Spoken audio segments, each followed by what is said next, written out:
Okay, so we're back on the Labrador Energy podcast. That is the name of the podcast. And we Yeah. got Harrison Tweed here from Let's Talk About Sets, my favorite podcast about comedy out there. Oh, thank you, man. I'm happy to be on here. This is fun. Yeah, man. So basically, we kind of started this because we already started the conversation, so we figured like just get into it, right? So I was just explaining Harrison about the European comedy scene. Within Europe, there's a lot of people that speak English, right? Because what's happening now is you have Western Europe, which is countries like Germany, the Netherlands, Belgium, Sweden, Norway, and then you have like Eastern Europe, which is like Romania, Poland, Hungary, Bulgaria. And what's been happening recently, there's been a lot of brain drain. Well, the past couple of 20 years, a lot of people from Eastern Europe have been moving to like Central and West Europe for different IT jobs and other professions, right? Mm-hmm. So wherever you go, like let's say if you go Berlin or if you go Stockholm or if you go like Oslo, all of these capitals in Europe, majority of the people speak English, right? Yeah. So then what started happening is local kind of scenes for stand-up comedy started building up. So, there's a small scene in Stockholm. There's one in Barcelona. There's one in like Amsterdam. So I would guess now like the biggest scenes for English stand-up in Europe would be Berlin is the biggest one. And we have about 40 shows happening every week in English. Wow. Which basically gives you the opportunity to perform maybe like once, twice, sometimes even 3 times a night, right? Exactly, yeah. So that's one of the reasons why I moved to Berlin, because like this had in Europe, if you want to do stand up, it's either London, where you have like obviously everybody speaks English, plenty of stage time, but there's also shit tons of comedians, right? Yeah.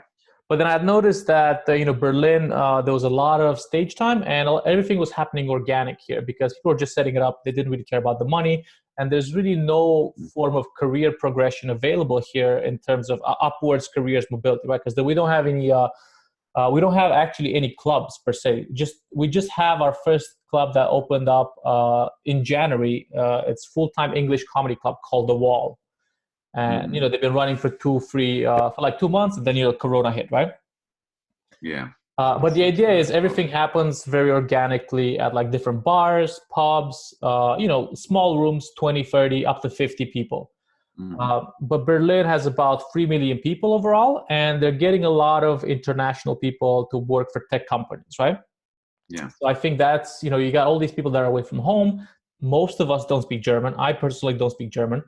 And a lot of the other comedians don't speak German. And then you have this whole kind of international group of expats kind of like wanting to consume content in English. So that's kind of feeding into the comedy scene here. And we've had like a lot of big comedians come through this year, past year as well. Dave Chappelle did the Berlin like 2 times last year. Oh, shit. And he was here in January again, sold out. I think they don't do like 10,000 people arenas or anything of the sort. Like they do like arena. Yeah. Yeah, they do like 3,000, 2,000. We had Tom Segura in October. Bill Burr was here last year as well. And we were supposed to have Louis C.K. this May. Oh, really? Yeah. So have you watched his new special yet? I know it just came out. Yeah, I did watch it, yeah. Is it good? I haven't seen it yet. It's pretty good, man. It's basically the traditional Louis C.K. type of humor, very, very dark, shock kind of elements. I thought it was a good return of Louis C.K. I don't think there was that much controversial stuff. With the original stuff that had leaked before, a lot of people are kind of getting angry about that. But in this one, it was just like straight up jokes. Yeah. Okay, I'll check it out. I haven't seen it yet. And so basically, we moved over here to Berlin and started doing stand up here. And as you mentioned, a lot of times, the most important thing is stage time, right? Yeah. So fortunately, there's enough stage time here to kind of go around. And afterwards, basically, one of the reasons why I came across your podcast is because I was also looking like, how can I improve my comedy, right? Because you don't have that layer of touring experienced comedians in Berlin, right? Yeah. Because the reality is there's no circuit to tour around Europe. So then what I ended up doing is I had to basically set up my own shows. I mean, I worked in sales for a long time, so I was kind of like, familiar with the grind of just reaching out to people, accepting no, accepting no, accepting no, accepting no. Absolutely, yeah. And then one guy says, yes, fuck, yeah, okay. Yeah. And you can kind of do a show. So I ended up basically last year, I did about like 80 cities in Europe in terms of a tour. 80, like fucking, it was so... Every weekend so much. or... But no, basically I would do shows every day. Well, once every 2 days. Okay, So, but there will always be, I mean, outside of, okay, so like when you're going around to different cities, yeah. are you just you're landing in one city, you do the show, you go to sleep, you go take a train or a bus the next day, go to another city? Are Pretty you much. staying in those cities and being there for a little bit? So basically, I usually stay like one day just to kind of give the chance to kind of visit the city. But the way Yeah. that I do is I set up all the contacts in advance. So for example, because the biggest question is how do you get an audience in the cities, right? Yeah. So what I do is actually I run Facebook ads. Oh Uh, wow. yeah.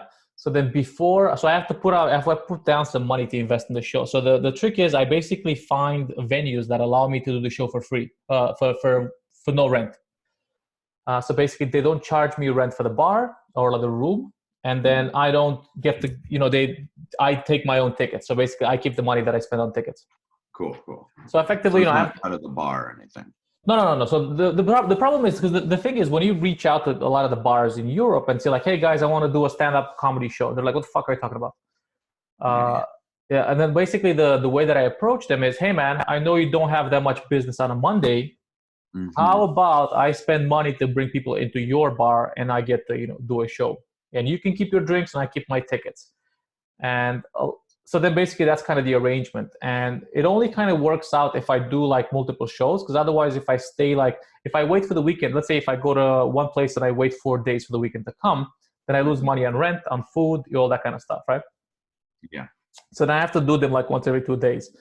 But luckily the rooms are not massive, so it's like 50 to 70, sometimes 100 people, right? Yeah. In That's good order, ticket sales. I'm sorry.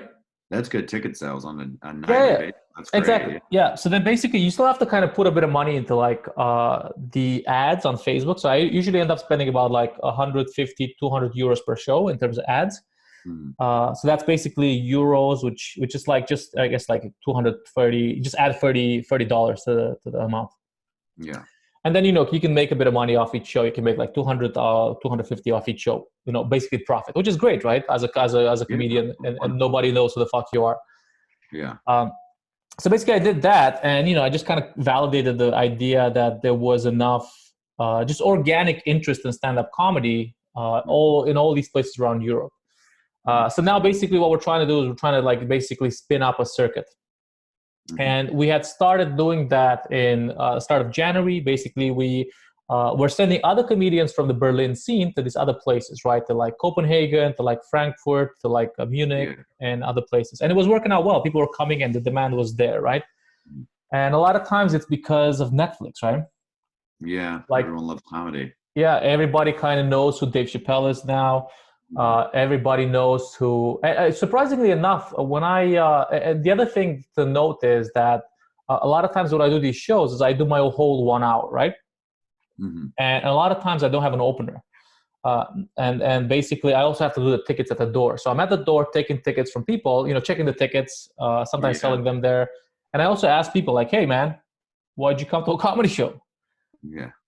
And it's like, yeah, I'm a big fan of Trevor Noah. I'm a big fan of Ali Wong. I'm a big fan of like, and a lot of times you hear Gabriel Iglesias. So a lot of the Yeah. people that come to the shows, they're fans of these more like cultural comedians. A lot of times I hear like, yeah, man, I know Russell Peters, huh? Yeah. Mm. Which is not the kind of like normal name you'd think of when it comes to comedy, especially from the He's such a US. big world touring comedian. I think Exactly. that's like specifically his market Yeah. is Yeah. international. Yeah. So then a lot of guys, I've seen all these people on TV, but we've never had an English stand-up comedy show in this city. So I was very curious. So that kind of helps me get over the bump of people not knowing who I am, right? Yeah. Anyway, then they come to the show, and then I do pretty well in terms of my hour is pretty tight now because I've been working for it for like about like almost like 5-6 years. And basically I've just kind of been touring that for the past year and a half, and now I'm trying to work on the second one. And as I'm touring, like I said, when I'm on a bus, I don't drive because it's like kind of counterintuitive to drive around Europe, because actually flying from one place to another or like taking the train is a lot cheaper. You Oh, can really? fly from Berlin to Copenhagen for like $20. Ryanair, is that it? Ryanair, and Yeah, I EasyJet. remember Ryanair. Yeah, you've been to What Europe was the other before? one? EasyJet. Yeah, EasyJet. This was before I did stand up, but when I was in, I studied in Florence in college, and then we went to Amsterdam, and I remember we took Ryanair and it was like $30 or something, and just being like, how is that possible? But Dude, yeah, it's amazing. it's such a blessing, because otherwise it would be like unsustainable financially to be able to go all over this place, right? Yeah, no, Um, absolutely. so then, especially you're taking a pretty huge risk when you're setting up shows, because some shows end up losing money because you're spending more money on the ads than people come to the show. But basically, now, especially last year, has been pretty okay in terms of money and profitable. So basically, you can kind of like do this for a living. Mm-hmm. Yeah. So now basically, we're in the situation with the coronavirus where all my other comedian friends, everybody's kind of like basically on the backbench, and we're trying to figure out what to do. Which again, it's kind of like you get the chance to look at it. Is it an opportunity or is this a problem? So then the way I look at it, it's an opportunity to kind of just build a presence online, right? Mm-hmm. Yeah. And what I wanted to talk to you about today is just kind of understand a bit more about, I do a lot of the people that kind of listen to my podcast, are either like people from the Berlin scene, some of my people my audience that came to my shows and kind of keep an eye on stuff. And just curious to kind of learn a bit more about how you guys do stuff in New York. How did you particularly get into comedy, and just about the New York comedian experience, if you will? Oh yeah, absolutely. That sounds great. Well, what would you like me to start with? Maybe so you're originally from North Carolina, right? Yeah, I'm originally from North Carolina, and then I didn't start in North Carolina.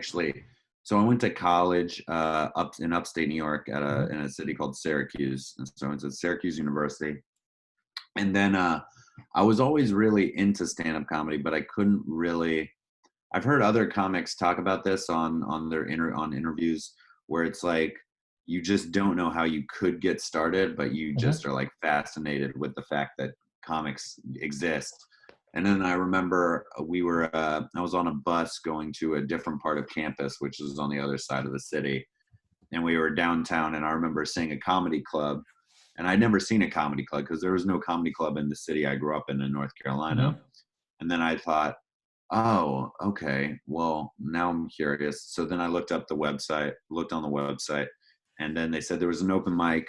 And at the time I was 20 years old. And then it said, to participate in the open mic, you have to be 21. Oh, and okay. I I guess this speaks to something in my personality. I was just like, oh, okay, I won't go until I'm 21. Like, and then I went, and then I remember the first that I did, I bombed, but at the very end of it, I said, I'm bombing right now. And then that got like a big laugh. And Okay. because it was just like I guess they just thought it was funny how like aware of it. And I wasn't like walking away from the bump. Right. And so then the next time I came, I did well, or well for the situation. I'm assuming I bet if I listened to it now, I would hate it. But I did well. And then I was talking to some people that had been there, and they were like, we were talking, and then I was talking to this guy, and he looked around my age, and we were talking, and then he said, how long have you been doing it? And I was like, oh, this was my second time. And he was like, oh, cool, I just started like 6 months ago. And I was like, yeah, I wanted to start earlier, but it said it was 21 and over. And the guy was like, well, I'm 18. So Oh, wow. I was like, Okay. oh, okay. So I could have just come this whole time. I'm Yeah. just being a pussy. But anyway, so then so I was and so that was in Syracuse. I was doing it, maybe there was like one open mic a week. I did it every once in a while. It's not a great city, and and the comedy there was like, I mean, now it's like a good touring city, and I think they have like a legit club now, but this club was like dying, and there wasn't much going on at the time. And then so I was only getting up like maybe once a week, if that. And I wasn't like really committed to it at the time. I just really liked it and wanted to do it, but I was kind of a little bit scared of like committing to it. So then after college, moved to New York City, and I kind of stopped doing stand-up completely for a few years.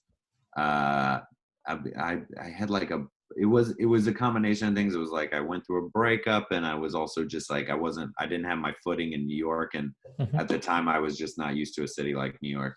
But then maybe I think it was in 2015 or late 2014. I started doing stand up in New York City, and then that started maybe like doing like 2 mics a week, and then it turned into, you know, like 4 to 5 mics a week, and then I mean, I guess by now I've been doing anywhere in between 10 sets a week and 20 sets a week. It just depends Oh, wow. on Okay. So you can situation. actually go ahead. What did you say? What were I you was gonna going to say? say you can actually get in 20 sets a week. That's pretty impressive, right? Yeah, but I would say what you're describing in Berlin Mm-hmm. sounds different, which is you're getting in you could get in 2 to 3 sets a night, I think you said. Yeah. But So you're getting in 2 to 3 sets a night of shows, I would assume, right? They're mostly shows. yeah. So basically, I mean, it's kind of like an open mic situation. In terms of stage time, it's 7 minutes, 5 to 7 minutes, right? So That's effectively, better yeah, than New York by a lot. because you It's guys, about It's like 2 to 3 minutes most mic. I mean, you I can see. find 5, 4, Mm-hmm. 6 minute mics, Right. but they often cost a little bit more, and they often are I don't they're sometimes run by like kind of a conglomerate Right. um, comedy production team that is not very, you know, it's very capitalistic in the way that it's like, because it will be like the most time is often the worst mics, if that makes sense. Mm-hmm. Except for there's like independently produced ones that are fantastic, Right. but then but a lot of the open mics you'll go to, it will be like, you know, it might be like 50 people at the mic, and it's like 2 minutes a piece, or 2.5 or 3 minutes. Right. Okay. So it seems like the stage time you guys are getting is more quality stage time in a lot of ways. But I guess maybe because New York is so famously the place where everyone wants to get really good Right. at stand Right. up, I guess there's even more pressure. I mean, because I can't speak to what it's like in Germany. I Mm-hmm. just know in New York, there's like a lot of pressure at those open mics to like write jokes that like are not just good for an audience of regular people, but like that stand-up comedians would be like, oh, that's a good joke. Like, Right. so there's, Okay. I feel like there's a lot of that, like, let's have like the best jokes that also would kill with a regular audience. Because then there's also like, I don't know if you've come across this term, but mic killers, which is like an open mic comedian who's really destroys at open mics, but Right. really just doesn't do well at shows because their material isn't um what would you call it, like palatable to a regular, because you know, comedians, we are Mm-hmm. like dark senses of humor, we Right. will laugh at things that other people don't laugh at, and I think some people tend to just be worried about committing to the you know, trying Mm-hmm. to do material for regular audiences, and Right. then they'll just go into that, and it's almost like they become like, it's like a clubhouse or a treehouse rather than, you know, a professional comedian's I mean, approach to stand-up. I think in terms that we kind of do it is the majority. So let me kind of give you a lay down how it works here. So the majority of the Yeah. shows that have happened, like in Berlin for the past couple of years, they've been donation-based shows. So which means that Mhm. there's no entry. You just kind Yeah, of come. You know, if you enjoy the show, at the end somebody like a hangs out bucket. a bucket. Yeah, somebody has a Yeah, bucket, yeah, and basically, we do that a and, lot. and the way that the model works with the bucket, which is why I think kind of led to, you know, the perpetuation of a lot of open mics. The way that it works with the bucket is a lot of times, actually 90%, 95% of the times, the person that organizes the show keeps all of the bucket. Hmm. Because, you know, a lot of times if you just spread it for comedians, it's just going to be €1 for comedians. So it's not really worth it. But then Yeah. what that means is now you have a financial incentive to set up more open mics, right? First of all, you have the stage time incentive, because if you are the person that organizes the producer of the show, then you get the stage time to produce it. But at the same time, you know, from donations, you can make a bit of money, right? Yeah, yeah. So, Which I so think is we fair.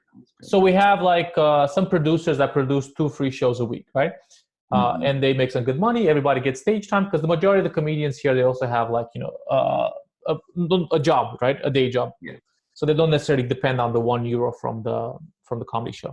And I yeah. think that's kind of led to actually the high number of stage time and shows that we have, which is great, right? And we have like all kinds of like hybrid shows that are popping up now, which are like game shows. Some of them, we have one that's running. It's called It's Lit, which is effectively you do your first show sober, and you second half you do it basically high or, you know, drunk or whatever. That's fun. Yeah. Yeah, so it's a fun kind of format. We've got all these kind of formats. I personally run a couple of shows. One of them is called Culture Shock, where we do different themed cultural evenings. So we do one of them is American evening, the other one is Latino evening. So we do comedians from different kind of areas, and those are paid shows, and we charge like 10 to 15 euros. And we basically curate it, and we put on the strongest comedians from that particular subsection. Category, and then people come, and then we advertise it on Facebook, and again you throw in 100 euros on ads, and then we get like maybe 50-60 people paying like 15 euros, so then everybody gets paid, and then we also make a bit of money. That's wonderful. That's a great situation. So we're starting to put on more of those shows at the moment, and the demand is here because people are how many audience members usually come to those shows? I'm sure it changes, but so basically, this is the thing, the past year has been on an uptrend, and from September to like January, most of the shows have been packed. And when I say packed, most of the rooms can hold up to 50 people. We do one room, which is basically called Laughing Spree. It's basically a show that we do on a boat. And this particular show can hold up to 120 people. So we've had that room full of like 120 people a couple of times. Again, no entry at the door. It's a donation-based show, but then we still get people in, right? And we get the chance to practice in front of like, getting 50 people in an audience to try out your material is amazing, right? Because you basically you get totally. That's a great show. Yeah, it's great stage time because you don't have to pander to the comedians at the back, right?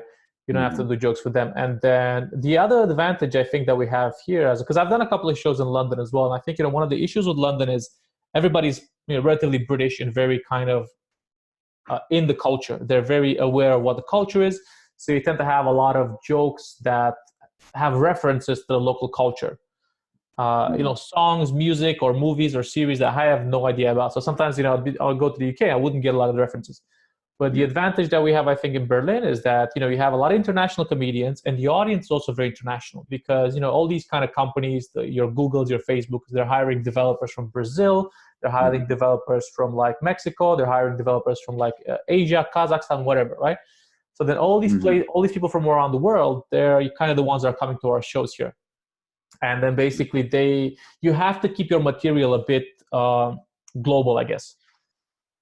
So you avoid that whole kind of, trap of going into very localized material. Yeah, I think that's a really good thing for comics to have to exercise continuously. And it's been extremely helpful for me because when I do the shows around Europe, the people that are coming, again, the kind of one of the main kind of draws to my show in like, let's say when I did a show in Slovakia or I did a show in like in Poland, wherever, one of the major reasons why people come into the show, it was because it was English stand-up. And a lot of times they were living in the country, working for a company, American company, British company, whatever, and they didn't speak Polish or whatever. So then this is an English event, so then just come for that. And basically in that situation, I do a bit of cultural kind of comedy. I don't know if you've kind of seen any of my clips on Instagram, but I can send you some stuff. I do a lot of stuff about like just general, European kind of topics on one of my first jokes is that I'm from Romania, the Mexico of Europe. They try to build a wall, we stole the bricks. And kind of talk a bit more about some of the stereotypes that we have here. And just general. And now I think in the past couple of years, I've kind of started going a bit more into personal type of material. Can you still hear me? Yeah, I can still hear you. Can you hear me? Yeah, all good. It was just like a little bit of I think it cut off for a second. Yeah, and a lot more personal kind of material where I try to explore different kind of, why am I feeling this way? Why is this happening this way? Whatever. Which seems to do very well. Like any type of like emotional type of material that I work on seems to resonate very well with the crowd. And I'm trying to build more of that at the moment. Great growth. I said that's great growth.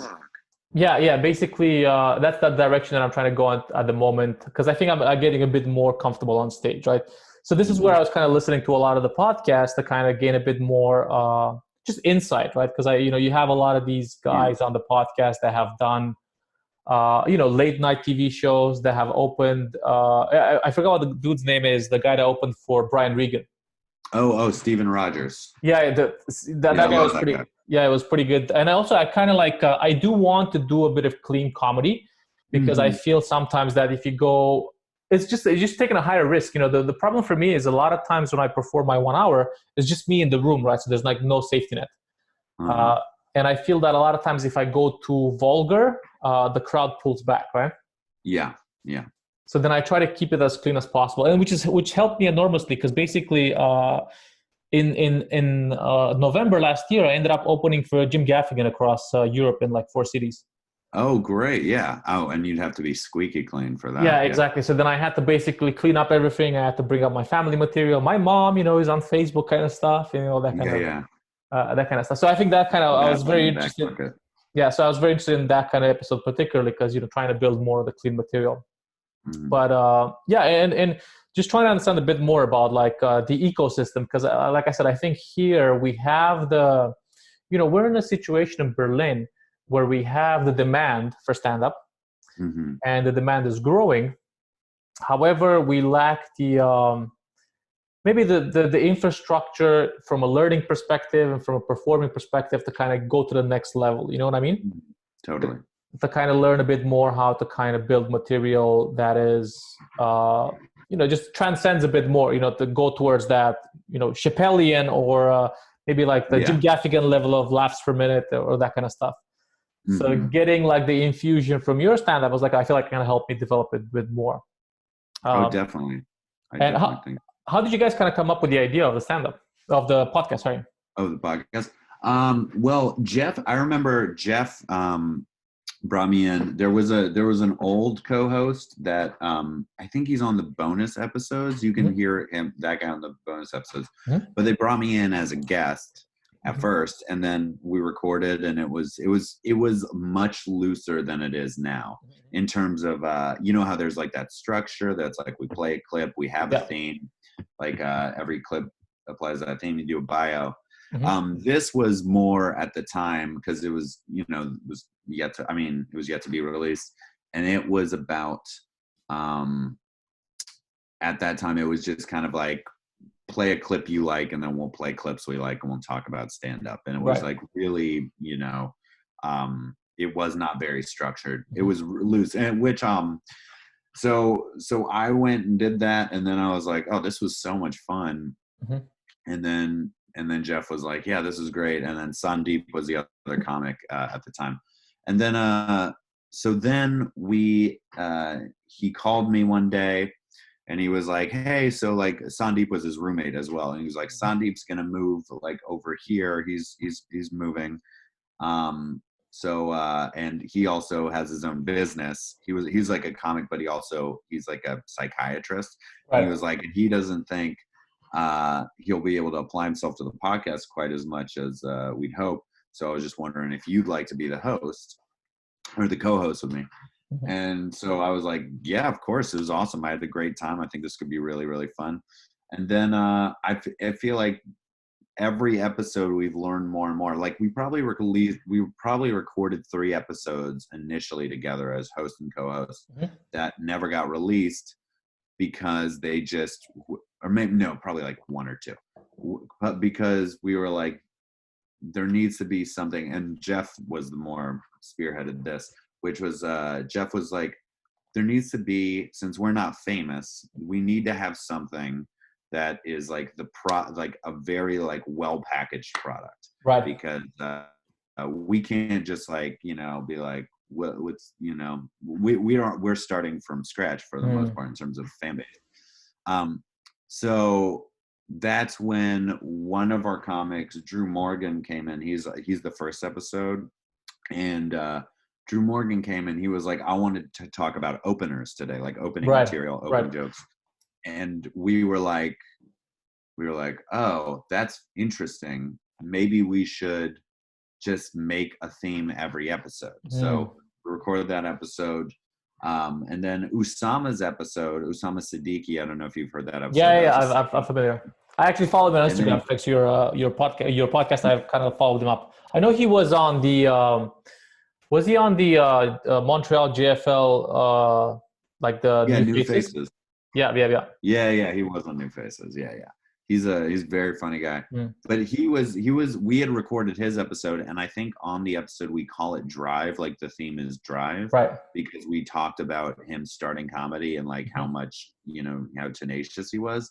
but we didn't really have a theme for that. Mm-hmm. Like we didn't talk about Drive before and be like, Usama, we're going to talk about Drive today. Right. So, and then it just kind of built.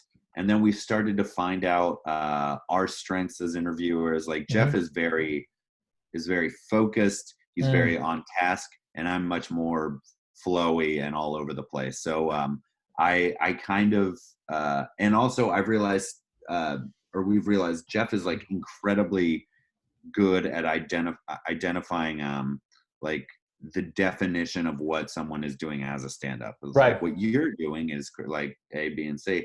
And what I think my strength is talking about comedy philosophically, like how I believe stand-up works the best rather than what I am specifically doing. Like, I don't know if you've noticed, but if I'm the least talkative on episodes about things like word economy, because that's not something that I generally think about. I mean, of course, like I whittle down jokes to like the perfect amount of words in my opinion, but I'm not like, I don't think I need this line because it doesn't add to this line. Like, I mean, that will maybe happen organically, but I'm not like thinking in those terms. Right. And then it just started growing and growing. And then when we got Mark Norman's, that was a huge moment for our podcast. That's when, I mean, that episode just keeps getting higher and higher numbers.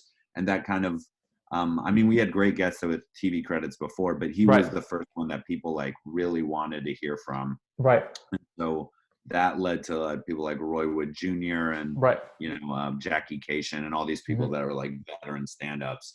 And so, I mean, it just grew and grew and grew. And then, I mean, now, of course, because of coronavirus, we got to figure out something to do because we're not even in the same city. But it was just two obsessive comedians. Like we love stand up, and that's I completely feel that's the way I kind of go about it as well. So I kind of like try to balance it because I basically what I'm doing now on YouTube. I have this. I'm starting this new series where I basically count laughs per minute for different kind of comedians and different specials. Because I'm trying. Because for me, I'm trying basically, and then I count the number of act outs and the number of characters they create in the set and the amount of voice modulations, because I'm trying to figure out exactly what is the percentage, right? And where I'm, because, for me, for example, when I started doing stand-up, I was very technical in terms of writing setup, punchline, right? And on the word economy kind of aspect. But then I noticed that wasn't enough to kind of take it to the next level, right? And then I started kind of exploring a bit more into what else. Because for me, what I try to kind of optimize for, like, for example, when I think of stand-up, I do think about it in terms of metrics, right? And the most important metric is stage time. If you do not have stage time, then you cannot know if the jokes work, right? And then a laughs per 10,000 hours thing. Yeah, 10,000 hours, whatever it is, right? Yeah, whichever one does.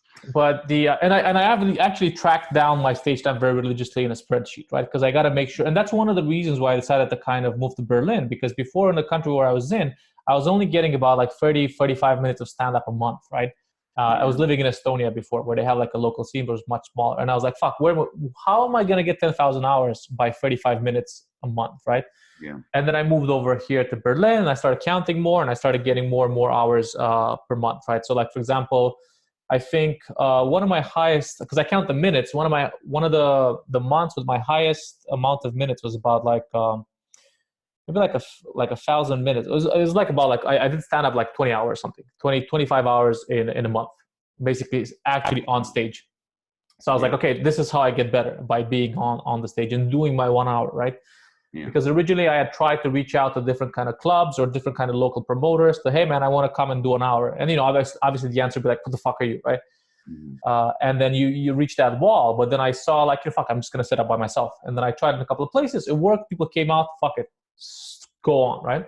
Yeah. But yeah, so I'm looking at the way I look at myself. I look at, okay, laughs per minute. How do I get at least 5 to 6 laughs per minute, as possible? Because I think, especially if nobody knows me, I need to really prove in the first 5 minutes that I'm funny, right? To kind of win a bit of trust. And speaking about the openers episode, I think I was listening to that episode, and I figured out I need to have a better opener to address the fact that nobody knows me when I do these shows. So then I came up with this opener, which is basically, a bit of like crowd. Anyway, the strategies, whenever I start a show, I start off like this. I say, okay, make some noise if you are local. And then people are like, yeah, whatever, for a small amount of people. And then I say, okay, make some noise if you're not local. And then people applaud because a lot of them are foreigners. And then using a rule of three. And then the third thing I say, now make some noise if you've ever heard of me before. And then it's dead silence, right?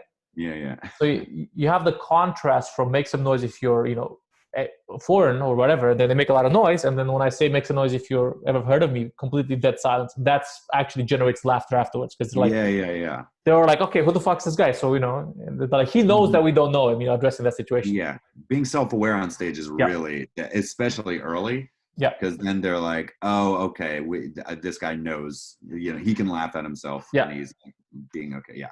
So then I kind of structured like the first 10 minutes just to be like an introduction. I talk about the Romania background, how I ended up here. I talk a bit more about some aspects of my culture. We're Christian Orthodox in Romania, which basically, and then a lot of people don't know what that means. So my first joke is like, if you don't know what that means, it's fine. I can explain it to you. You're Christian Orthodox when you believe in Jesus, but then Jesus doesn't believe in you. And then I talk a bit more about that kind of stuff. That's funny. Yeah, it's just kind of, that's the thing, is I try to take it a bit more into, I try to add a bit of emotion now to sets, because people really like it when something makes them feel in some direction, right? Whether it's sad or like, what the fuck or whatever, right? And kind of structure it that way. But one thing that I kind of want to learn a bit more, I was hoping you can kind of help me get an understanding, is like, what is the, like, for example, how did you guys get Mark Norman on the podcast? Oh, we, Jeff got him. Jeff got him because Jeff, he had done some headlining shows for Jeff's produced shows, because Jeff produced a fair amount of shows in New York City for a while. And he had headlined a few of them, and then he just reached out on Facebook and was like, hey, Mark, here's if you want, we'd love to talk to you about joke writing. You're so great at it. It would take about like an hour and a half, 2 hours. And then he was like, well, we'll Uber you here. We'll feed you. Cause we have a policy. We do this with all our guests. We get them or make them lunch or dinner or whatever the deal is at that time. And then, I think we offered him some money too. And then we offered him a little bit of money, and he was like, sure, yeah. And then he just came right over. And I've never seen someone. It was funny because at first, if you're Mark Norman and you don't, I mean, you're opening for Louis, you're opening for Bert Kreischer, you're just, you're headlining yourself. You're passed at every club in the city. You don't really know what you're walking into two stand-up comedians who you're not familiar with. I knew Mark a little bit, but he's so he's everywhere at once as a stand-up. So I had met him like 3 times, but like I was like, I'm not gonna play this like we're friends or know each other, because every time we've met, it's just been like, hey, what's up? How you doing? Because he just like zips off. Right. But so we just had to make it very clear that we did our homework up top. We were like, these are these material we want to talk to you about. And he was like, and you could tell the way we were talking to him about stand-up and about our love of his stand-up and like how good we want the podcast interview to be, that he was like, oh, these guys know what they're doing. Right. This isn't just like a bullshit fuck around podcast. They actually legitimately the structure. Yeah. And I think that's kind of, sorry, go ahead. Oh yeah, keep going. No, I just wanted to say, I think that's kind of thing. That's one of the things that I think I try to tell people a lot in the scene here is a lot of times you need to have a bit of strategy, right? You need to kind of plan out some of the things, especially with, stand-up comedians tend to be a bit very like, hey man, it's an art, we're just having fun, but I think a lot of times it's about, also putting a bit of logic and strategy behind it. Like you guys said, you need to have like proper packaged, basically packaged product that you're delivering, right? So it's important to kind of think about, and that's how I think about, my show as well. When people come to the shows or the ones that we advertise, we want to make sure that they're getting value for money, right? Yeah. Also, I've got a little light here that I used to film, and I think it's kind of died off.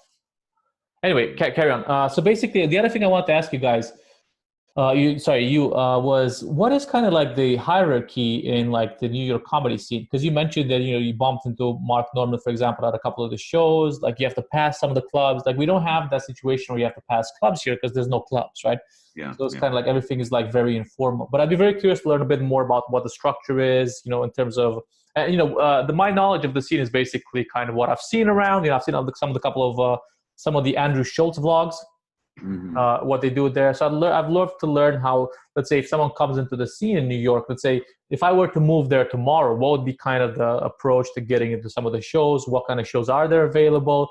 We hear a lot about the bringer shows that you have to kind of bring friends. We hear a lot about shows that you have to pay to perform. So I'd just love to hear a bit more about how that's kind of structured. Oh, yeah. Well, I would say if you're coming in, like if you came to New York tomorrow, I'd be like, well, first of all, you're gonna want to do several things. You're gonna want to go to some open mics that are at popular comedy venues that like comics love going to, like the Creek and the Cave. I don't know if that is heard of, like if people have heard of that. Doesn't ring a bell. It's like an independent comedy club, and they have a theater upstairs where they have shows. And then they have a basement downstairs where they have like open mics, and they sometimes record podcasts. Right. Do you know her? Have you heard of Legion of Skanks? Yeah, the one about the one that, what's his name? The dude, Big J. Big J Okerson. Yeah, he runs it. Yeah, I've heard of him. So they would record in the Creek and the Cave. So it's like, so it's got this kind of, and I remember the comics got like, it's like $2 PBR beers. It's one of those places where comics just like to hang out. It's just like a great hanging spot. And they also have a lot of mics. They have, I think, an open mic every 2 hours. Oh, really? Okay. Wow, that's insane.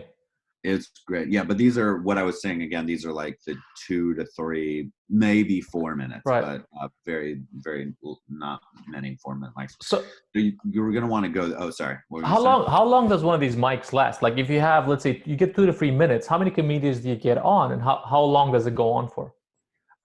It's always a group of 5. Like they'll announce these are the first 5 comics. It's this person, this person, this person, this person, and there'll probably be like 4 or 5 or 6 groups. Right. So, okay. Yeah. So it can be, actually it's probably more like 7 or 8. It will be like I think those mics last an hour and a half, probably for the most part. Right. Okay. Speaking of a hierarchy, that's another thing. So it's a bucket. So people's names are randomly pulled, but they're not randomly pulled. Right. Usually, like when you're completely unknown. So I would also prepare you if you came to New York. I'd be like, all right, so you're going to go to this mic, and if I'm there, then I will be like, hey, this is my friend. He just moved here. Can you put him up in the first 2 groups? And if I knew the host, and then the host would be like, and most of the hosts there I know. And so there is this thing where it's like if you're a longer tenured comic and have been to those mics for years and shows, and they know you can kill and you'll like make the mic good from the jump, you will be early in those mics. So there is a hierarchy in that sense at the open mics. And often it's also because they're like, well, this person might have a show right after this, so we got to get him out of here. Right. So I would tell you to go to places like that and just kind of be acquainted, like, do some material. The comics get to learn who you are. You get to introduce yourself to some people, both comedically and just off stage. It's also just a good place to hang. Then you can go upstairs, check out a show, like, just like maybe talk to the producer or something if you want. I've always been bad at that part, the talking to the producer part. I definitely get in my head about talking to people and just being like, hey, I'm here if I can do comedy on your show. Like if I wasn't like, if I don't know them, it feels a little weird. So I like to go to produce shows where I at least know the person or they've seen me do well. So it's not like, it wouldn't be weird if I like was available to do a set. If okay. And then you should definitely go to comedy clubs, like New York Comedy Club and New York Comedy Club, Stand Up New York, Gotham Comedy. There's just like a lot of comedy clubs, and you can hang out there and just kind of like chill with the comics. That actually is really beneficial. You can also be picked up as an opener for bigger acts. Sometimes I've heard of that happening. But really, you're just gonna want. I mean, it's a combination of showing up to get stage time at open mics, and like maybe earlier in the night, like 6 p.m., 7 p.m., 8 p.m. But And then after 9, what is it a show up to sign up kind of situation, or do you have to sign up in advance? Yeah, there are sign up in advance mics. Like there's that I was referencing a conglomerate. They're called Laughing Buddha, and they're and that's like, I think it's like $7, and then you also have to buy an item. So it ends up being like $16 just to do 4.5 minutes. And you got to sign up early. So well, what kind of clubs do they give you access to though? They don't really give you. They just give you access to this one room. It's just an open mic, and it's like probably 20 people, and it takes a long time. And a lot of the people are just brand fucking new, so it's a real slugfest, or not slugfest. It's like just like a real, like there will be good comics there, and because the stage time is good, right? And if they're doing well, they don't need to worry about the money, so they're like whatever, right? But it's a few things bother me about it, not in terms of like I would complain to management or something, but it's just like, well, I don't like it that seniority isn't beneficial there. Like, so like if I go in and I have done like I've been doing stand-up for years, and I've done those, you know, early in my career, and like, you know, sporadically late, I think it's frustrating because all the other open mics do this, right? That you can't go there and be like, can I get up early because I have to go somewhere else? Like, you just go where you go, right? And that can be very frustrating because you could end up going like after an hour and like everyone bombed because everyone's brand new, so and the audience fucked. Yeah, so it's like you and your friend who've like, you know that they can do well. You're frustrated because you're like, it would also benefit the open mic if we went up first, or early, because then people will be like, oh, there's like some good, like, all right, this is like a good room. Because if people just keep bombing, it can be really atrocious and not feel good to go on stage at that point. The way that it kind of works for signing up here is we have every event is on Facebook. So for example, if you want to sign up for an event here for a show, effectively you have to sign up in advance. We only have like maybe 2 to 3, maybe like 2 show up to sign up mics. Basically, you go to the Facebook page and you say spot on the discussion area. And then basically the producer, you know, basically curates and, you know, gives you the lineup afterwards and tell you who's selected. Yeah. We have very few show up to sign up kind of mics, because I guess it's, is it on Slotted too? Do you guys use Slotted? No, it's just they use in LA apparently. Just Facebook. Okay. Yeah. Well, that's cool. That's a good process. That means well, it seems like the time is more I don't know. It seems like where you guys are coming from, because you said it's like 5 to 7 minutes usually. Yeah. It's more time, and it makes more sense. Like, can the comics show up around when their spot is? Yeah. So they don't have to get there early and wait. So basically, usually what will happen, let's say the show's on Monday, then the host puts out the lineup on a Friday, and then, or like on a Thursday. So then you're like, hey man, I got another show on this day. Can you put me last, or can you put me first? Yeah. So then you can request in advance, so you don't have to kind of, you know, do last minute kind of changes. But, you know, there are situations where somebody like basically is late last minute, so you got to move them around. But there is flexibility, so you can kind of choose what time you go on. That's cool. Yeah, I guess you can do that in New York too, but I would just say not in this specific scenario, the Laughing Buddha thing. But most of the time you can just go up to the host, and the host is a comic, and the host like probably knows you or knows of you or knows a friend of yours. Right. So you can kind of, you know, as long as you're not atrociously demanding about when you go up all the time. But if you're just like every once in a while, or, you know, and there's certain mics where it just like, it's great. It makes me feel good because they've seen me go up because they know I like can kill or whatever. And they'll be like, well, let's put Harrison in the first group. Cause like then, and they do it not just like when it will be like, the first 5 people will be like, it will be like a great first 5. Right. They'll be like, well, this will get the mic going. I think it's a great move for the open mic. But shows are a little bit harder here because there's so many different ways. Not harder than Berlin, but Right. harder than open mics here. Right. To like for me to tell you that, because there's no right way to do it. I Right. think the only way you can really do it is just like show up, do well, and then like be around. So Right. like be at shows, but don't be, I guess, like off-putting, and don't be like mean or like, you know, just like be like a Decent cool, person, yeah. easy, Yeah. just be easy breezy, and you know, have a body of work that you're like proud of, so you Right. can like when they ask you to perform, you won't, So you know, shit the bed or whatever. if you were to like rank the kind of clubs, I would assume like the likes of the Comedy Cellar would be like the top Number kind of. one, Yeah. yeah. And then how would they kind of work down from there? I guess it's like the Comedy Cellar is number one. The Stand, which is newer, is probably been open for like 6 years, maybe a little longer. But that is probably number two. It's it's a really really sick club. They have two big showrooms. They have a restaurant that's really good. They're really good at they give their comics a great, like if you're in with them, it seems like it can be really beneficial because they'll let you host podcasts there. Right. They'll let you run shows.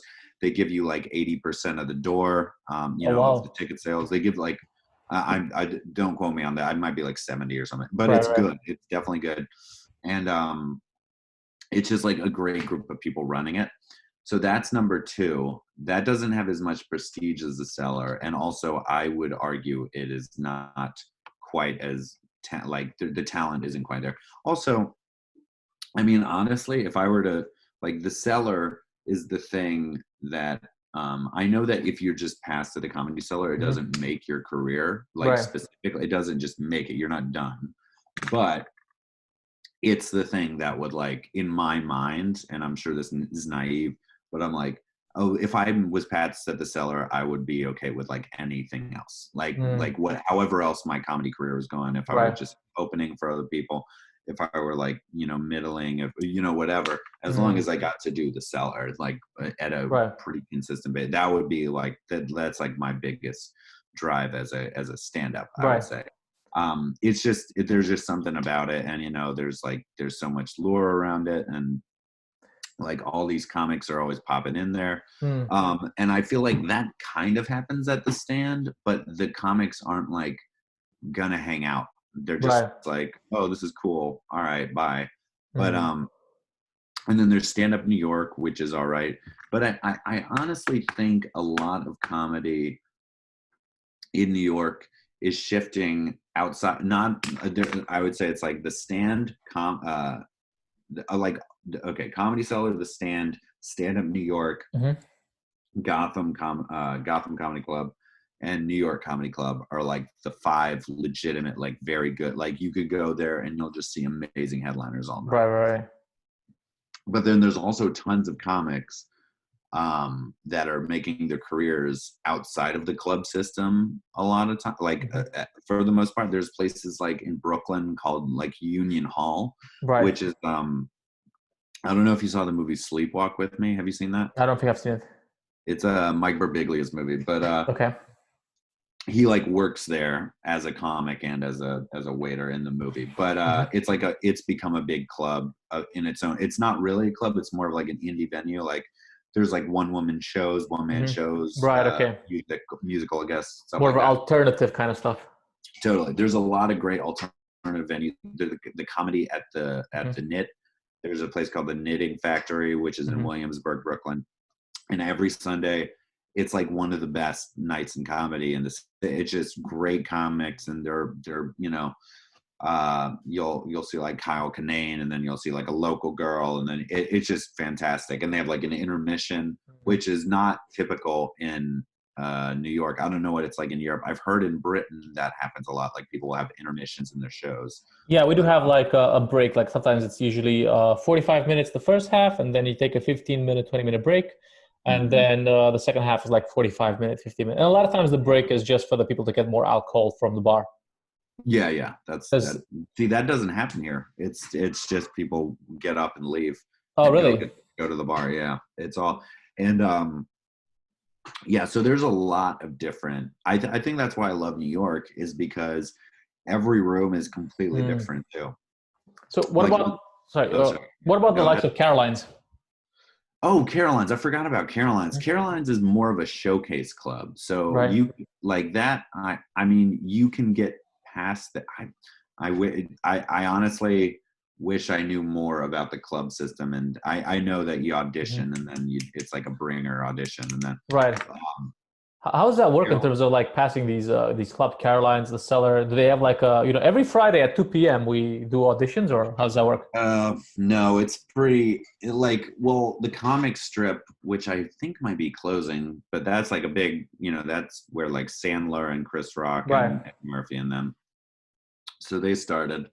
Um, that one, I know that they have like a lot every year. Comics get in line, they take a ticket, Hmm. and then they come back, and it has a date on it, and then you come back that date and you audition. Right. But also, and I'm sorry if I'm disparaging the club, but I don't care. No, They that's fine. I mean, the guy that runs it is like, he's a really sweet guy. He's the owner who like hmm. auditions you, Hmm. but he's so fucking old, and he Right. will fall asleep during auditions, like Right. legitimately Okay. fall asleep. And then he'll tell you he didn't like this joke, and then that joke belonged to a comic like four. Like my friend Natalie did a joke or did Right. her audition, and then he was like, I didn't like that joke where you talked about like blah blah blah, and she was like, that was like a man two comics before Right. me, that was Right. me. And he was like, oh yeah, we'll just do more shows like there, so you don't know if you're legitimately being Right. Come back again next year or auditioned. something. Right. Totally. I would the Sunday, like on the 15th of March this year, like right when the COVID-19 stuff, Right. the coronavirus stuff was going on.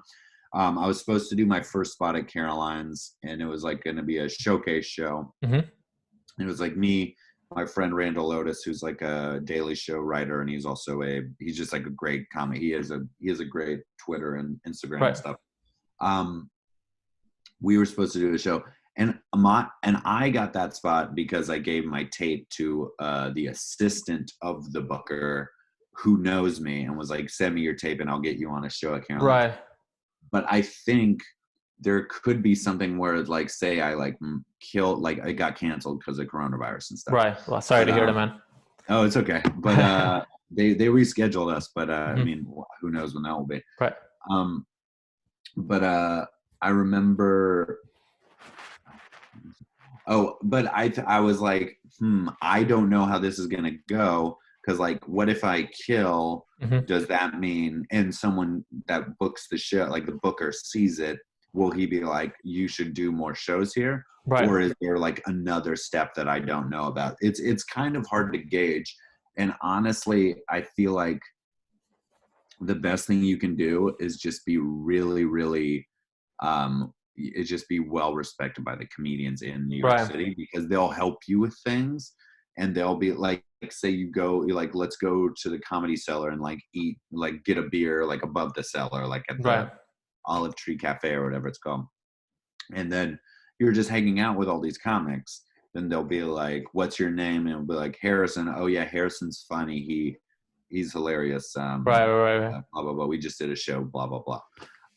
So I think that's the most important thing, because the whole like system is like kind of changing and shifting. Like the comedy club system is kind of changing, and the alternative comedy, like, and it's also apparently there's just like a lot of managers and talent agents that go to these big shows in Brooklyn now too. Right. So Right. it's Right. not even like these showcase clubs are the only place you'll be able to find representation or something like that, like to do Right. more road gigs. Because the thing is, like, we don't have, I mean, for example, for myself here, we haven't, I mean, I've looked into like the idea of getting like an agent or something, but there's just not really the infrastructure, or you don't have the infrastructure. Basically, there's no agents to get, right? Especially for comedy in Yeah. Europe. So that's why we kind of, me and another comic, we're kind of building like a bit of a production slash agency kind of slash, the thing that we're doing, that we're setting up this little circuit, we're setting up comedians from, there's just me and this guy kind of just setting it up, right? Then we're using a lot of the groundwork that I did for the shows last year. I have the connections with the clubs, with the bars, not the clubs. And we're just getting like, hey, you know how you got a lot of people last time? How about we do it again with another comedian? And they're like, oh, cool. More drinks from me. Great idea. Yeah. And then we kind of keep them separate. So the bars, they don't really spend anything on us, but then we spend everything on advertising, and we keep the tickets and we share with the comedians, right? Which works out well. It means not everybody's getting paid enough to kind of, feel like they're doing comedy full time, or like, well, they're doing comedy and going out the road. They're getting expense paid, and they're maybe like making like 100, 200 per show, right? With expenses covered. So it's great, but it's just about kind of taking it to the next level. And yeah, we don't have that layer of like, there's no TV to write for, because all the TV in Germany is in German. And there's not that, layer to write for. But, that's why we're trying to focus a bit more on YouTube. And I think that's where we kind of, for me, at least now, I've managed to kind of, like my total audience, for example, let's say on Facebook, I've got like about 10,000 likes. Instagram is also like 10,000 followers, but it's a bit difficult to convert those into YouTube followers, because it's a different kind of mindset, different kind of. Yeah. So I think YouTube now, I've got it like about 1,100 in terms of people that kind of subscribed. And the idea is just kind of constantly create content and try to go basically the Andrew Schultz way, right? Yeah. Because we were kind of, for example, I was, keeping an eye on that, and I saw how he built a lot of that momentum, but he did have like a bit of, I think he had like the Charlemagne kind of, I guess the social proof, if I'm not mistaken.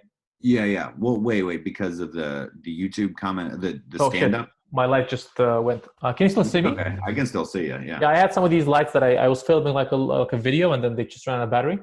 Anyway, we'll just carry on. So basically I'm trying to do like the crowd work thing. So I'm filming some of my crowd work. I'm putting it online. For so far it's kind of like, I'm getting my current fan base to kind of watch it. Oh, good. And they're like, because, crowd work is basically expendable stuff. You just do it one night, goes well, put it on there, 3-4 minutes. Yeah. Do you know Luke Tuma? No, I don't know. Let me just write that down. He did our episode. It was a while back. It was on like hecklers, I think. Okay, I think I might have listened to. I've listened to all the episodes, so I've definitely listened. He to does a really good job of. Oh wait, you're breaking up a little bit. Sorry, can you hear me now? Yeah, now I can hear you. Okay. He did a great. If you look at his Instagram, he does a fucking fantastic job of just clipping crowd work and like putting it in like the subtitles and stuff. Right. He's doing a great job. What do you use to edit your clips with, by the way? So basically, for my videos, I downloaded like a film editor. It's called Filmora. It's basically supposed to be. Yeah, it's like this easy. It was like $70. I had to buy it. But basically, it's an easy kind of YouTube designed editor. So you have like the transition cards. You have, because I don't know how to do all the editing. So I was like, I want to make this as easy for myself as possible, right? Yeah. It allows you to put. Send me a link when we're done here. Yeah, I'll send it over. But basically, it allows you to kind of just add all these cue cards in, transitions, and it's very easy to kind of use. They got a lot of tutorials. The guys from the company, they put a lot of stuff on YouTube on how to use it. So I'm like, okay, I want to, spend as little time as possible learning the program, and as much time as possible just focusing on my comedy, right? Let me just search Luke Tuma on Instagram so I don't forget. Is it like Tooma or? Touma, I believe. Okay, found him. Has a cartoon face. So basically, I just use like this one, and again, I don't do like high level editing or anything of the sorts. It's just kind of like, slap it on there. Like for now, my mentality has been like, let's just get it out there, and then because the same situation was with setting up the shows. It's like, let's just set it up, and then do the ads, and then sort it out what happens, right? When the people come in, we'll do crowd work. We'll let's figure it out, kind of like as we go. Kind of mentality, because I do have a bit of strategy, but at the end of the day, you can't plan for everything, right? So that's what I'm doing with the videos as well. I did, so basically when I started doing, the videos for YouTube, I did the first one on the, this like LPM analysis, the laugh per minute, which, obviously I did it on Louis C.K. Sincerely, right? So then I did that one, and as it happened, I put it out like 3 days after the special came out, and a lot of people were like looking for it. So I managed to get like 7,000 views, like organically, right? Oh, wow. I didn't even share it anywhere. So that was pretty good. But obviously those 7,000 views came up. YouTube is full of like trolls, right? So a lot of people are like, fuck you with your laughs per minute. There's a laugh track, you fucking moron. Like classic YouTube. One guy was like, oh, great, another jackass with a webcam. So I was actually trying to turn that into a joke and say like, actually, the fact that what hurt me the most was that I was using a 4K camera. That's really funny.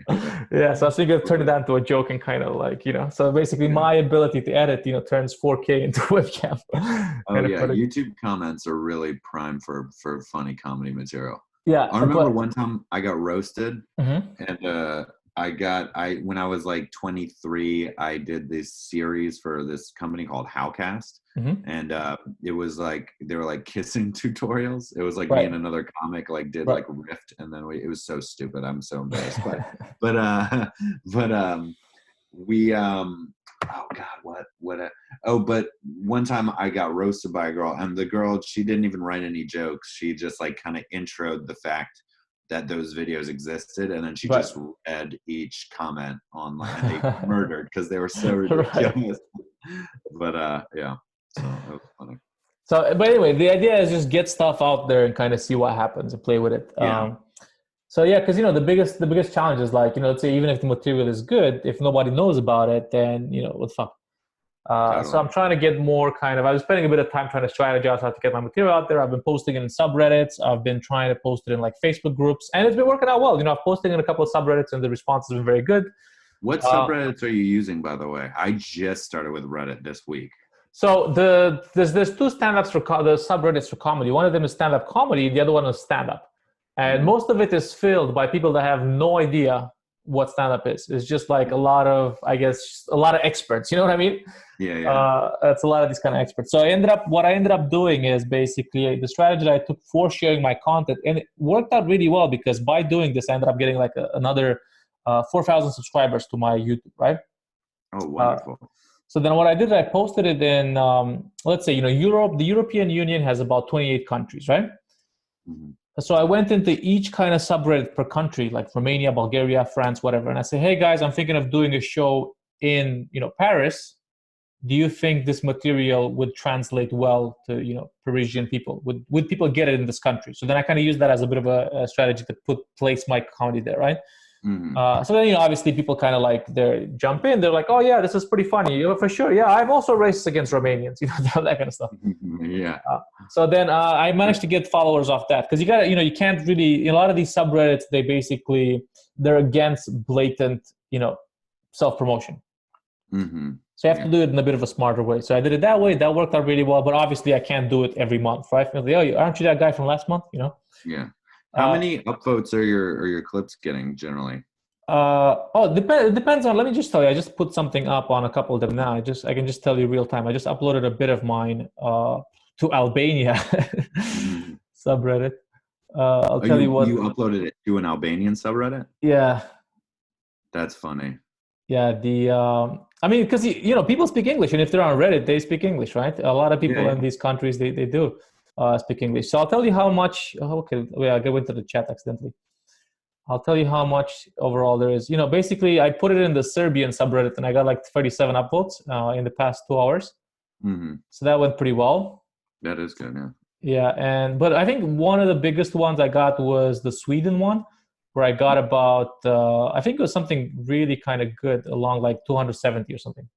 Oh, that's great. Yeah. Yeah. So I do a lot of cultural jokes. So for example, let's say when I go to Sweden, I wrote 2 jokes. It's not pandering, but it's just kind of like giving them a heads up, like a nod to that particular country culture, right? So then what I do is I post the Swedish jokes to that particular subreddit. So then I was like, hey guys, I wrote some jokes about Sweden. What do you think? Or I wrote some jokes about Finland. When I was in Finland, I was doing a show there, and then basically I was like, nobody was worried about the coronavirus in Finland. So I was like, guys, you can't get coronavirus. You don't have to worry about coronavirus if you're already dead inside. Am I right, Finnish people? And then they're like, yeah, that is so us. We hate everything and ourselves mostly.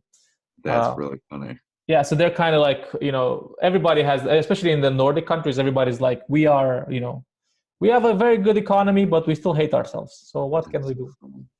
Yeah, and the answer is they mostly kill themselves. Really? Yeah, because they have high rates of suicide. Oh, I didn't know that. Yeah, it's quite funny. Yeah. But yeah, so your little nod kind of goes a long way. But it's still kind of like a long-term process and grind. And in terms of my YouTube channel, gets like 6 subscribers, 5 2 a day. But it still climbs up, which is great. But again, it's all about kind of like. Sorry, go ahead. I like your idea of posting in not specifically comedy, but like this is a group of people that might identify with what we're talking about in these bits. And this is how we've been doing like the advertising for the shows here. When we do our Facebook ads for a lot of the shows in Berlin, you have the option when you do Facebook ads to target like very granular, like fans of like basically I was gonna say Will Smith. What the fuck? Fans of like different comedians, right? You can target Louis fans, you can target Chappelle fans, whatever. But the problem is a lot of the times those guys won't necessarily be into beginner level or like entry level open mic stand up. They just want to see the pros. So a lot of times we just get people that have never been to a comedy show before. Check it out, and that's been my major kind of pull in terms of audience for a lot of the shows that I've been in Europe, targeting people that have never been to a stand up show. Yeah, because everybody laughs, right? Yeah. I love those shows. Well, that's what Jeff is actually. He's been on the road in like rural, like farm towns and like small towns all over the U.S. And he's been doing a lot of shows for people that just have not really seen stand-up comedy. I mean, I'm sure they've seen some, but just never live or so they don't know what to expect. Yeah, exactly. So like the same approach we take here as well. People, and like for me, like a lot of the times I get people that they come to me after the show and say, "Hey man, thanks a lot. That was really funny. This was my first stand-up show ever." So I was like, and it's really cool, right? Because it's like they came converted a fan. Yeah. So then originally I'd be like, okay. Originally I would ask because for me to get more audience, I was running everything from my Facebook. So what I would do at the end of the show, I would say, "Hey guys, if you enjoyed my comedy, please give me a review on my Facebook page." So then I ended up building up like 500 reviews on that page, which kind of led to a bit more legitimacy to get more people into the shows. But now obviously, but the problem is like those reviews, they don't. Facebook is a bit of a shitty platform to be on. Because even though you have followers on your Facebook page, you need to pay them to reach your followers, right? They won't show your content to everybody. So it's a bit of a fucking shitty kind of place to be. And I'm sure YouTube will do the same thing, which is kind of like why everybody talks about having mailing lists, right? Yeah. But let me just think. Do you have any questions for me particularly about... Go ahead. Oh, no. What were you going to say? I was going to say, do you have any questions particularly for me about the European scene and like anything happening here? Oh yeah, I was actually wondering, which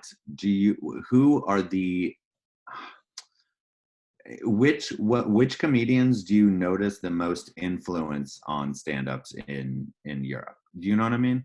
Yeah. Like oh man, everyone's doing a Chris Rock impression these days. Not an impression, but like everyone sounds like someone. Patton Oswalt. I think like a lot of comedians here, especially a lot of male comedians, they try to do Louis. They try to do, because basically Louis from the outside looks very simple. You basically just talk about dead babies or talk about like death or whatever. Then you see a lot of those comedians coming in and basically trying that at open mics and classic rape jokes at an open mic. And it's like everybody's like, oh fuck, that's so another one. Yeah, I think that's funny because it's like, because I'm so used to everyone, I'm used to that kind of stuff too. But it's funny to think about that. It's like Louis, but also he's from Barcelona, so he has like an accent, and it's just like it's interesting because I'm just, everyone I see do Louis, I would put myself in that category of someone that definitely like started because of Louis. Right. We have a lot of people that do also Jim Jeffries to some degree as well, because a lot of his stuff. Early Jim Jeffries tended to be a bit like sexist, so we have some of that. But it's kind of really toned down a lot recently because I think the scene has become a lot more. The audience in Berlin is very is relatively woke, I would say, because Berlin is a very kind of woke kind of sex positive city. So it doesn't if you come up with like that's basically. What I've heard it's very cool, like well. I think that's also because of international influence, probably. Yeah, and all these cultures merging. Exactly. I'm from Romania. We got guys from Bulgaria. We got comedians from Uganda, and everybody's coming here working in Sri Lanka, whatever. Yes, I think a lot of that, like Louis, kind of Jim Jeffries is being called out, and it's not as much anymore. I guess people are kind of really leaning into their cultures. Like, so you have people like myself and the Bulgarian guy or the Sri Lankan guy. They talk about their countries and their place of origin and like cultural differences. So I would say like a lot of them, maybe Trevor Noah-ish or Russell Peters type of stuff. There's a lot of culture stuff happening basically. Yeah, I bet that's big. Because it's a lot of differences. So people do kind of, and the audience appreciates it because, when you do cultural humor, it also becomes somewhat educational as well. Mm-hmm. So you're like, okay, you're learning something that I have no idea how life is in Uganda. Mm-hmm. I don't know what stuff's like in Sri Lanka or like in Australia. So it's kind of like helps you kind of learn a bit about culture as well. But other than that, other influences, I think it's just been cultural influences. We don't have like, when you hear about American comedians, you always hear about everybody doing a tell, right? Mm-hmm. Yeah. I think here a lot of people don't, a lot of the audience doesn't know who Dave Attell is. And I think even the comedians, it takes a bit of time to like be in the comedy scene and, obsessed by comedy to kind of get to Attell in the first place. Yeah. Because he's not a guy that has, doesn't have like a Netflix special, doesn't have a lot of Comedy Central stuff. That's true. Yeah. Do people? I haven't seen Bumping Mics. Have you seen Bumping Mics yet? Yeah, I've seen it, but it wasn't Dave Attell. Yeah. It's just like a conversation crowd work, right? Yeah, it's a crowd work kind of thing. So I think a lot of people, they do know Dave Chappelle, but nobody can really do Dave Chappelle, I guess. Mm-hmm. Because it takes a level of skill to talk about social issues and do it in the way that he does it. Yeah. I'm trying to think. Is there a lot of is there a comic that's coming up in the European scene that you've watched for a number of years, probably started before you did, that you're like, oh, I think this person's going to be really big? I think there's the problem with like the European scene is that not a lot of people have actually touring around Europe. There's a couple, I think, straight up doing tours around Europe at the moment out of the European scene. There's like maybe like 5 guys. Mm-hmm. So that's like the level of the scene. It's me, another guy from America who lives in Austria, another guy from the UK who lives in Austria. Who else is there? And maybe a couple of guys from Hungary that are doing. So there's not that many. So that's the thing. You can't really aim at a guy and say that guy is going to be big, right?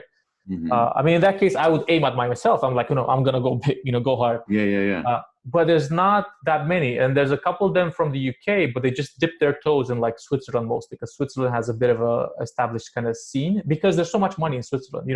When you go to a show in Switzerland, they charge like 40 euros, 40 Swiss francs, which is like 40 euros. They have a lot of money there. I mean, even shows in Switzerland?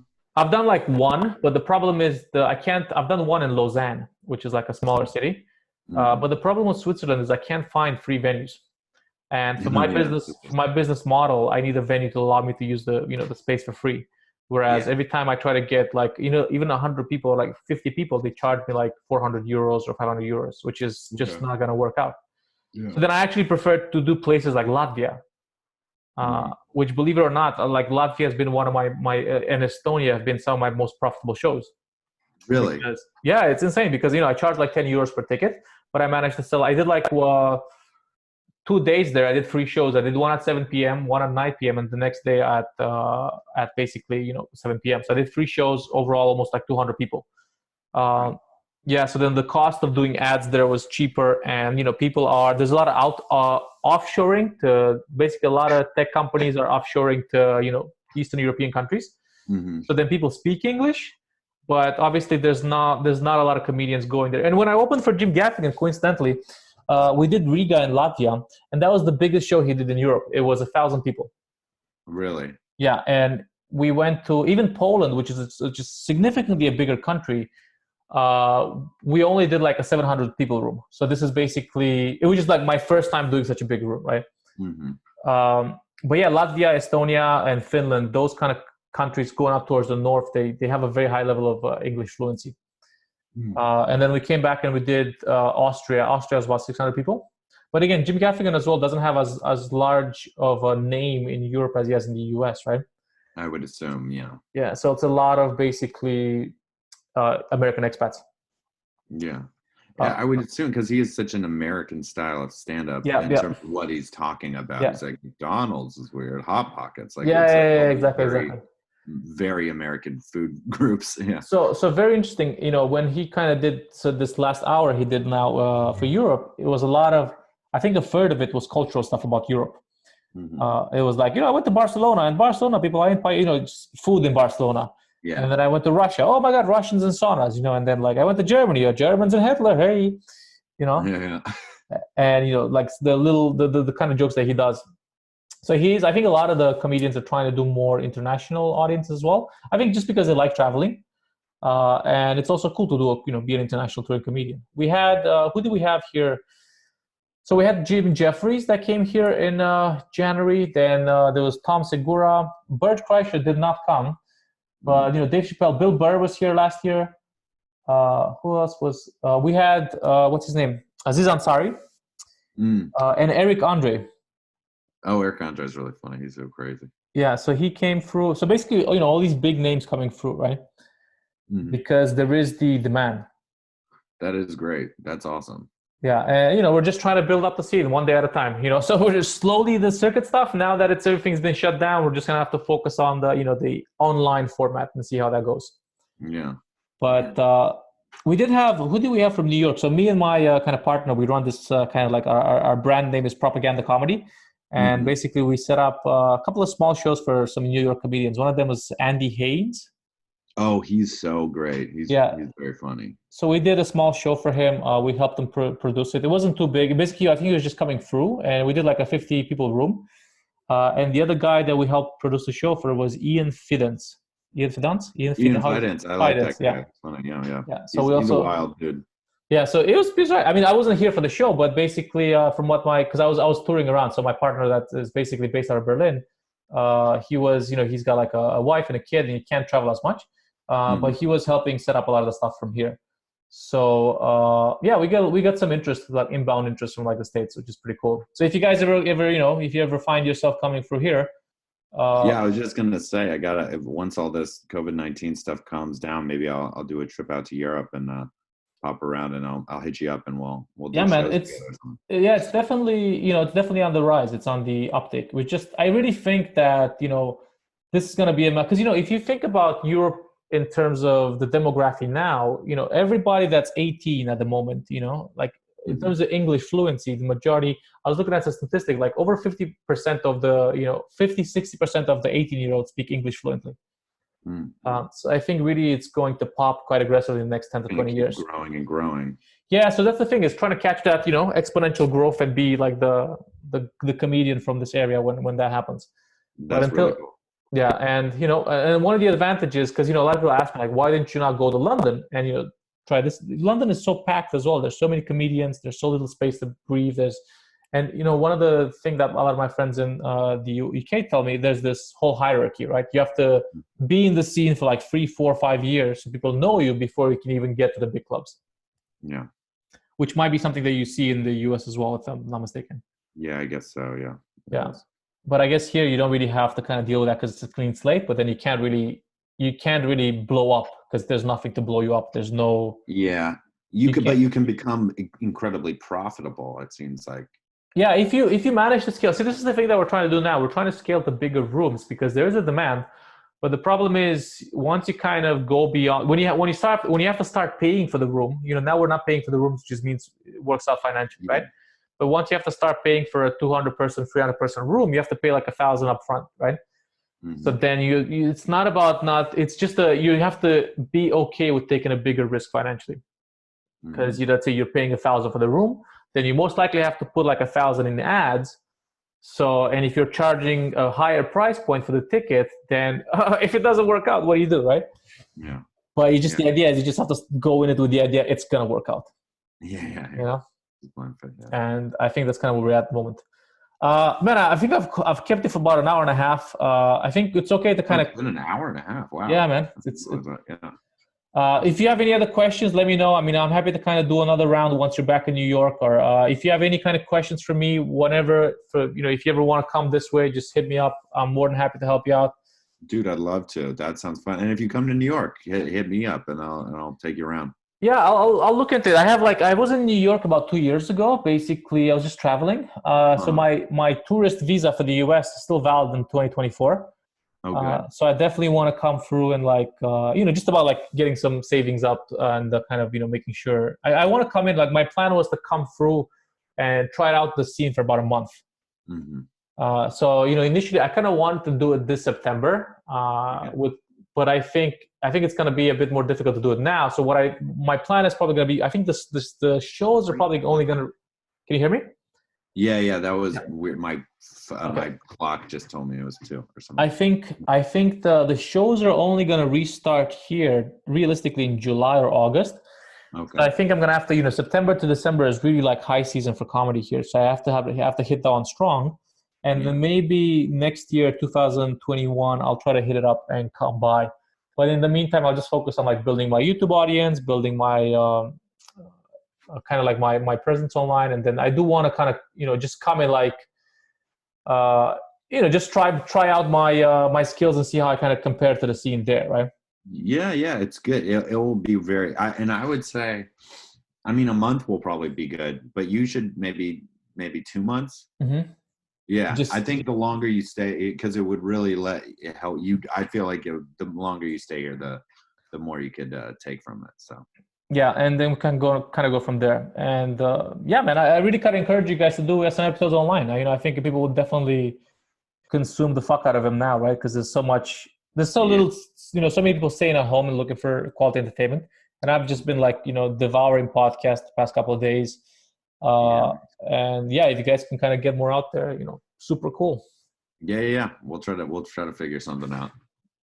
Okay. So are you cool to kind of just wrap it up for now?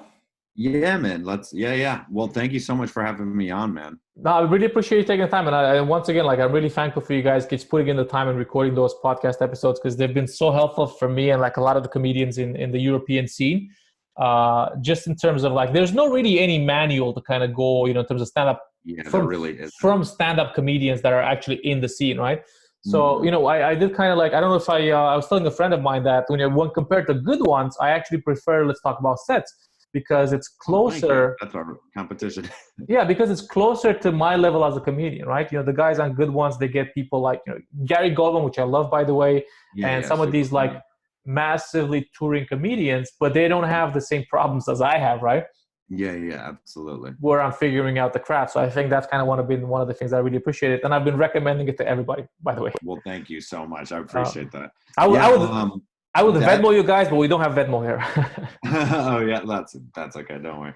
We've had some amazing donations since everything happened. But what was I going to say? There was something I was just about to say. You said Gary Goldman. Oh, the one thing about a good one, I think that's different from us is I think because the guy interviewing is not a comedian, it makes the interview it's not from a stand-up's perspective, right? So I think that's another thing. I love Good One too, because I love the Goldman episode. I thought that one was hilarious. Yeah. But also he talks to people about like scenes in movies and stuff too. Yeah. He brought Will Forte on to talk about like MacGruber. So it's a different pocket, but it's great. I'm so thankful. This is called the Labrador Energy. The Labrador Energy, bro. That's what it is. Because I'll meet you before I kind of wrap it up. I'll tell you how this kind of came about. So I used to do this joke about like, my name is Dragos, which sounds like a dragon, right? So a lot of times the joke would be like, a lot of people ask me, do I have dragon energy? And I'm like, I don't. I have more of a Labrador energy, Got very, very distracted, got ADD. And it was a joke that I was doing well. So I figured, it's pretty cute. My style of comedy is more like I do cute and then dark. So like the contrast is very, So then that kind of stuck, and I started doing that. And originally the way that I planned it was I wanted to get people with like Labrador energy that, do different stuff, have different career paths, and you're just all together.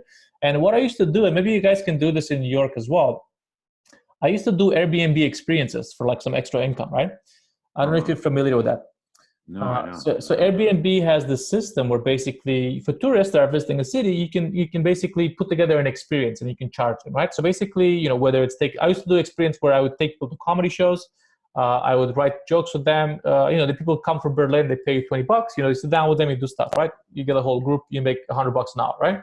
Wow. Yeah. So then you guys can do the same thing. You can kind of like take them to the the New York comedy scene. I'm sure New York has a lot of tourist influx.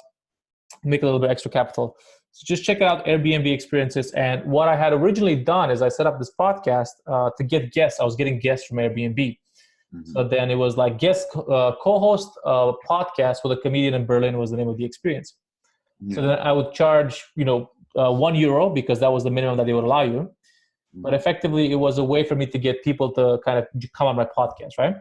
Yeah. So then I managed to get like just people traveling to Berlin. A lot of interesting people you end up getting. I ended up getting a girl that was a Bollywood makeup artist, a Canadian girl that moved to India to be a Bollywood makeup artist, which is like, what the fuck? Yeah. I got this girl from LA who is in charge of designing Pokemon toys for all of North America. Oh, wow. Yeah, so all these kind of like interesting kind of people with random kind of backgrounds, and hence stayed true to the idea of Labrador energy, I guess. That's great. It's a great name. I love it. Yeah, and again, it's kind of like the cute effect. It brings people in, right? They like it, and it's also I was thinking it's probably gonna be great for merch. Yeah. Oh, definitely. You got a great shirt design already. So yeah. Exactly. Because anyone can get on board with Labrador energy. Exactly. Yeah. So I thought like this would be a good kind of way to kind of it's also the kind of thing you have to think about. Oh, would people like to say it and like recommend it? Where did you hear about it? The Labrador Energy podcast? Anyway, a lot of silly stuff. I do some silly jokes every now and then, and people like it because it's like it diffuses the tension in the act. Because I go like very dark sometimes, and then diffuse it. I'll send you some of my comedy actually if you've never seen it. Send it along. I'll send you some of mine. I don't know if you've seen any of mine either. So I think I've seen some of it. I think you posted it on your Instagram, if I'm not mistaken. Yeah. You've seen a few. And then I think you've also featured some on the podcast, if I remember correctly. Oh, I'm sure I have. Yeah, you're right. Like audio and stuff. Yeah. But I'll send you the Filmora. Let me just type it in. I'll put it. Oh yeah, send me that. Send me some of your clips and. Okay, but I guess we can kind of wrap it up, man. Yeah. Yeah. Well, thank you so much for having me. Thanks a lot once again. Stay safe with the coronavirus, and I look forward to you guys putting more episodes out. Yeah. Absolutely, man. You too. Okay. Stay safe. See you later.